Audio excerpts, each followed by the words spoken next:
हरिओम। हाल फिलहाल में Gujarat high court से संत सियासाराम जी बापू के करोड़ों साधकों को ये उम्मीद थी कि एसओएस में सकारात्मक नतीजा देखने को मिलेगा, यानी सस्पेंशन ऑफ सेंटेंस यानी सजा का स्थगन में हमें कुछ सकारात्मक नतीजा देखने को मिलेगा। फिलहाल वो नहीं मिला। सब लोगों को ये उम्मीद थी क्योंकि माननीय सुप्रीम कोर्ट का भी ये कहना है कि बेल हमारा राइट है। फिर ये राइट 87 वर्षीय संत सियासाराम जी बापू को क्यों नहीं मिल पा रहा, ये एक बड़ा सवाल है।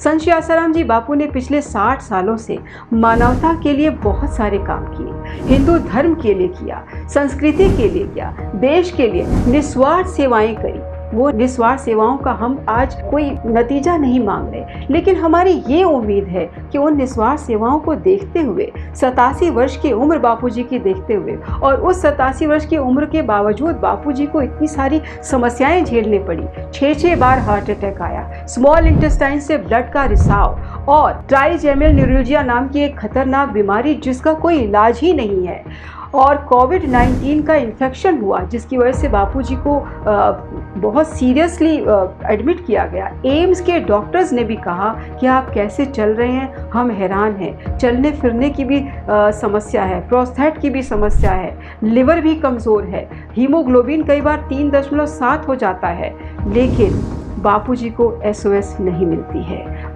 बावजूद इसके सुप्रीम कोर्ट का ये मानना है कि बेल हमारा राइट है, लेकिन बापूजी को एसओएस इतनी समस्याएं झेलते हुए भी नहीं मिलती है। बापूजी का आज तक कोई भी क्रिमिनल रिकॉर्ड नहीं रहा।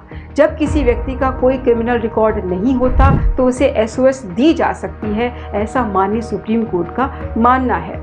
लेकिन संत सियासाराम जी बापू के केस में ये सारे राइट्स एक तरफ नज़रअंदाज कर दिए गए हैं और एसओएस उनकी खारिज कर दी गई। करोड़ों साधकों को पीड़ा हुई। साधकों का एक ही सवाल है, एक बार सोच के देखिए, ऐसी समस्या आपके परिवार में किसी व्यक्ति को हो और ऐसी ही हालात में वो गुजर रहे हो तो आप पर क्या बीतेगी। यही भावनाएं करोड़ों साधकों के दिलों पर बीत रही हैं। करोड़ों साधकों को ये उम्मीद है कि शायद अपील का ही हमें मौका मिल जाए। जब हमने अपील की भी रिक्वेस्ट की तो हमें यही कहा गया, हज़ारों अपील पेंडिंग है, अभी आपको मौका नहीं मिल सकता।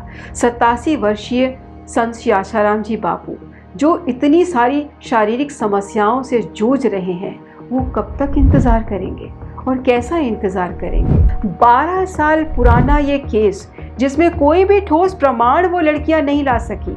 12 साल पुराने केस पर आपको कोई ठोस प्रमाण भी नहीं नज़र आया, फिर भी ऐसी सज़ा।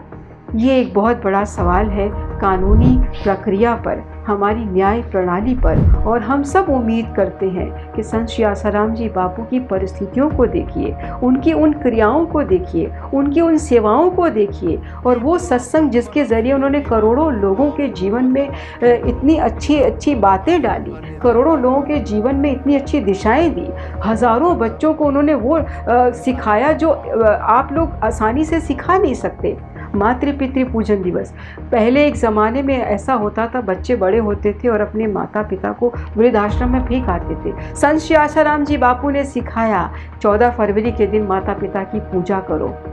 और जो बच्चे पेरेंट्स वर्शिप डे में पार्टिसिपेट करते हैं, वो बच्चे कभी भी अपने पेरेंट्स को ओल्ड एज होम में पटक के नहीं आ सकते, ये तो गारंटी है। ये गारंटी न तो सरकार दे पा रही थी, ना कोई सामाजिक कार्यकर्ता, लेकिन बापूजी ने हंसते खेलते सत्संग के जरिए दिए। सत्संग में ऐसी लहर बापू ने दौड़ाई जिससे हर परिवार में नशे से मुक्ति मिली, हर परिवार में झगड़ों से मुक्ति मिली, उन परिवारों में बच्चों को सफलताएं मिलनी शुरू हुई। वो बच्चे जो 40% मार्क्स लाते थे, वो 97% मार्क्स से पास होने लगे। आप तनिक तो सोचिए, बापू इस समाज को, देश को, संस्कृति को, मानवता को कितना कुछ देते आए हैं, फिर ऐसे संत के साथ इतना अत्याचार क्यों हो रहा है, ये एक बड़ा सवाल है।